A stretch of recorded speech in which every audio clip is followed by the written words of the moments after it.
버티면 돼. 버텨. 이거밖엔 답이 없어. 버티면 맞아. 분명 기회가 올 거야. 라고 말해주고 싶어요. 까마귀 나서 CJ입니다. 어제 장은 트럼프가 연일 등판을 해서 약간의 체력이 딸렸는지 아니면 증시가 너무나도 내려서 그랬는지 오랜만에 원웨이 상승하는 날이 펼쳐졌습니다. 공포지수는 그래도 익스트림 피어의 구간 푸덴코옵션 0.83.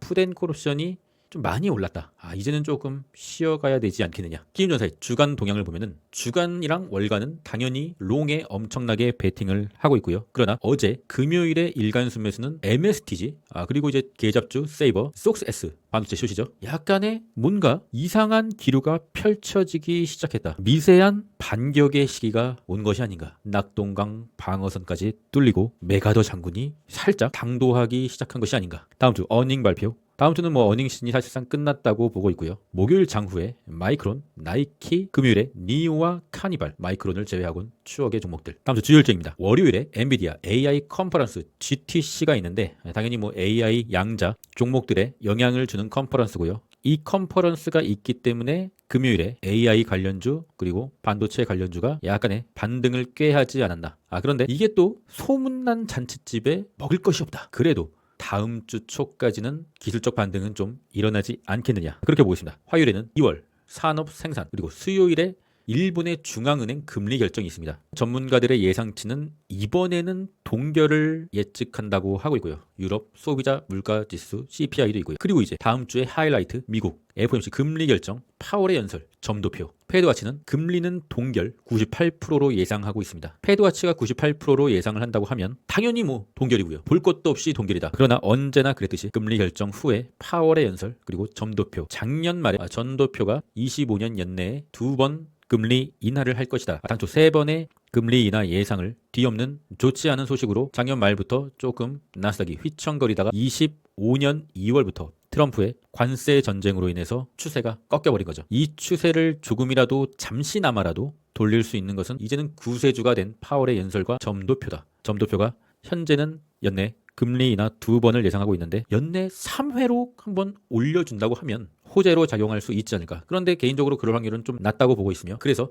다음 주는 그래도 월, 화, 수는 약간의 좀 상승의 느낌은 있으나 목요일부터 조금 쉽지 않겠다. 이런 생각을 개인적으로 하고 있어요. 나스닥 1배 지수 QQQ 차트 주봉은 3월 2주차 역시나 마이너스 2.47% 하락이고 고점 대비 11.31%의 큰 하락 중입니다. 그러나 4주 연속 음봉이 꽂혔다. 5주 연속 음봉이 꽂힐 확률이 역사적으로 좀 크진 않습니다. 물론 22년 하락장 때는 7주 연속 음봉이 꽂혔지만 현재는 아직까지 그런 심각한 금리 인상의 시기는 아니잖아요. 그리고 20년 코로나 때는 5주 연속 음봉이 꽂혔지만 지금은 질병이 없잖아요. 코로나는 그냥 감기일 뿐이고요. 그리고 가장 지금과 유사한 패턴인 18년 미중 관세 무역 전쟁 때도 4주 연속 음봉이 꽂혔습니다. 그래도 하방은 하방인데 4주 연속 음봉이 꽂혔으면은 그래도 한 주 또는 2주 정도는 약간의 양봉이 꽂히는 주간이 만들어주고 그 다음 다시 내리꽂아도 내리꽂아야 되지 않겠느냐. 사탕은 좀 주면서 내리꽂아야 되지 않겠냐. 이대로 내리꽂으면은 누가 주식을 하겠습니까? 아무도 주식을 안 할 거예요. 트럼프. 그러니까 일단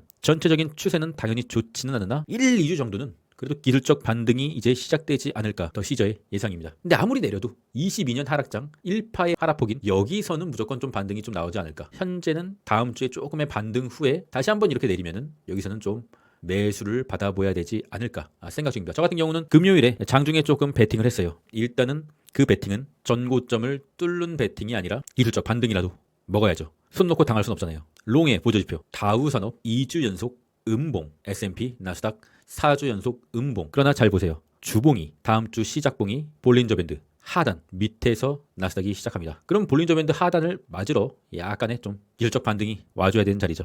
US100 나스닥 지수 US100 나스닥 지수도 급격한 하방의 채널에서 드디어 처음으로 하방의 채널 빗각을 뚫어내는 캔들이 나왔다. 물론 이틀 전에 고점 대비해서도 낮은 종가 마감이지만 중요한 거는 급락 상황이 이제 끝났다. 이제는 이렇게 횡보의 상황이나 약간의 기술적 반등을 예상하는 것이 타당하다.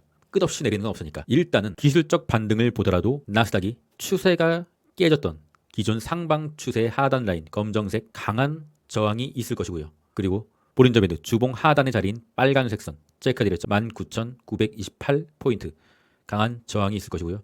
224일선 강한 저항, 201선 강한 저항. 개인적으로 최대의 기술적 반등의 폭은 201선 여기까지입니다. 여기까지 만약에 다음 주나 운이 좋아서 다 다음 주까지 오른다고 하면 결정하셔야 됩니다. 뭘 결정하냐고요? 결정이요. 물량을 덜어낼 라스트 찬스. 물론 여기를 깨고 이렇게 올라가면은 뭐 당연히 좋은데 저항을 맞고 다시 한번 저점으로 향할 확률이 현재로서는 조금 더 높다.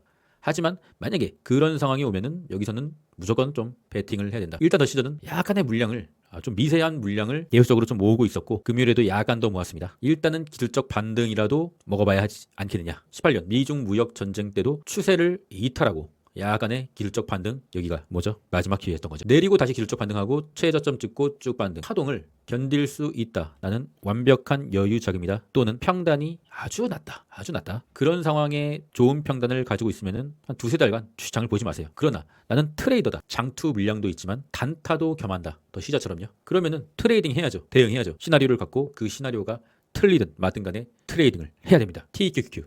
TQ도 일단 급락의 채널을 처음으로 벗어난 의미 있는 날. 굉장히 큰 의미가 있어요. 단기적인 1차적인 목표가는 $66 정도를 보고 가야 된다. 엔비디아 역시 나스닥의 대장주. 가장 많이 내렸지만 반등도 가장 세다. 대장주입니다. 이게 대장주다. 단기적인 목표가는 $225 정도. 상단 추세 지지선이었던 파란색 선이 이제 저항이 되겠죠. 속스 S 반도체 상방 추세 지지라인이었던 파란색 이제 저항 라인이 되겠죠. 204포인트. 속슬은 괴리율 때문에 차트를 보기가 힘드므로 반도체 1배의 차트의 저항의 자리에서 속슬도 조금 대응을 해봐야 되지 않겠느냐. 테슬라는 하락의 채널 그리고 급락의 채널을 처음으로 벗어났다. 모든 차트가 지금 다 똑같습니다. 테슬라는 단기 $267 하락의 채널의 지지선이었던 $267에서 약간의 대응이 필요한 부분. 현재 저는 TSLL도 있고요. 테슬라는 워낙 평단이 낮기 때문에 그냥 테슬라 본주는 아무 신경을 쓰고 있지 않다. 다만 TSLL 같은 경우는 레버리지이기 때문에 약간의 대응을 좀 해봐야 되지 않겠느냐. 그렇게 생각하고 있습니다. 숏에 보여주십시오. 일단은 반도체 숏과 SQQQ가 MACD가 약간 캔들의 높이가 낮아지고 있고 속스 S는 스토캐스틱 K값이 D값을 위에서 아래로 터치하는 첫날이다. SQQ는 아직은 뭔가 좀 계속적으로 좀 쉽지 않은 상황이나 적어도 속스 S처럼 이렇게 스토캐스틱 K값이 D값을 아래로 이렇게 좀 내려와주면 좀 좋지 않을까. 그래도 일단은 정의 실현을 약간 좀 금요일에 해주는 모습. 키움전사의 순매수가 약간의 뭔가 MSTG 속스 S 1, 2위고요. 이거는 좀 반갑지 않나. 코인의 공포지수 46. 굉장히 많이 코인의 공포지수가 말도 안 되게 46이라니. 코인베이스 1번입니다. 코인베이스와 MSTR을 두 종목이 있잖아요. 그런데 코인베이스가 MSTR을 이긴 적이 한 번도 없습니다. 좀 쉽지 않은 두 종목이고요. 많이 올랐던 만큼 급격하게 내린다. 그리고 추세는 하방이다. 단기적인 목표가는 추세 하방의 저항선. MSTR이 그래도 코인베이스보다는 훨씬 낫습니다. 중앙 이평선을 무려 올라섰다. 코인베이스는 중앙 이평선에 근처도 못 갔는데 MSTR은 중앙 이평선을 돌파했다. 물론 돌파했다고 해서 무조건 쭉 오른다. 이건 아니죠. 왜냐하면 중앙 이평선이 이렇게 올라가는 추세에서는 무조건 홀딩입니다. 하지만 내려가는 추세에서는 중앙 이평선이 굉장히 저항이 된다. 이평선 터치하고 내리고 물론 다시 좀 올랐지만 반등에 실패하고 다시 이평선을 아래로 이렇게 향하게 만들고 내렸다가 이평선 터치 내리고 다시 이평선 터치. 그러면은 다시 이렇게 내리면은 이평선이 이렇게 평평해지고 이렇게 올라갈 수는 있겠죠. 하지만 지금은 약간의 기술적 반등의 무게를 좀 실어야 되고요. 이렇게 중앙 이평선이 하늘로 이렇게 틀어야만 그때야 맘 편히 홀딩을 할 수가 있다. 그러면 지금은 뭐다? 트레이딩의 자리다. 비트코인 역시 마찬가지고요. 중앙 이평선이 내려오고 있잖아요. 그러면은 주가는 계속적으로 내린다고 생각해야 됩니다. 내리는 추세에서는 중앙 이평선이 저항 맞고 떨어지고 맞고 떨어지고 맞고 떨어지고 이제 맞으러 가야죠. 중앙 이평선을 맞으러 가야죠. 맞고 떨어진다 하더라도 맞으러 가야죠. 이제는 단기적인 좀 반등을 노리는 단기 트레이딩의 시간이다. 추세를 이기려고 하면은 쉽지 않다. 적어도 중앙 이평선을 이렇게 좀 돌려줘야 된다. 게더리움이 그래도 최근에는 급락은 하지 않더라고요. 계속적으로 제자리 걸음을 하고 있어서 최근에 게더리움을 계속적으로 저는 단기 트레이딩도 조금 겸하고 있습니다. 물론 소액으로 단기 트레이딩을 해서 이더유 한 5% 뛰게 하는 그런 작업을 조금 하고 있고요. 일단 게더리움 같은 경우는 추세를 이탈하고 한 번 더 추세를 이탈하는 약간 테슬라의 느낌의 차트가 된 거죠. 저항은 기존 추세 하단 라인이었던 이 검정색 선의 터치. 더 시저스 구독자만 439명. 계속적으로 제 차트의 관점과 더 시저의 매수 매도 자리를 말씀드리고 있는 장기 멤버십. 최상의 트레이딩은 아니더라도 최선의 대응을 하려고 노력하고 있으며 UDT방에서는 단기 트레이딩도 겸하고 있습니다. 저는 개인적으로 단기 트레이딩 굉장히 오랫동안 했어요. 사실은 주식은 단기 트레이딩을 겸하지 않으면 이 주식창을 볼 필요도 없고 매일매일 주식 관련 뉴스를 챙겨볼 필요도 없어요. 사실은 솔직히 말씀드리면 그래요. 왜냐, 장기 투자는 어차피 안 파는 거니까. 하지만 주식을 하려면 파동의 이해와 계속적으로 수익을 쌓는 매매를 선호하시는 스타일이라면 무조건 단기 매매는 필수입니다. 그리고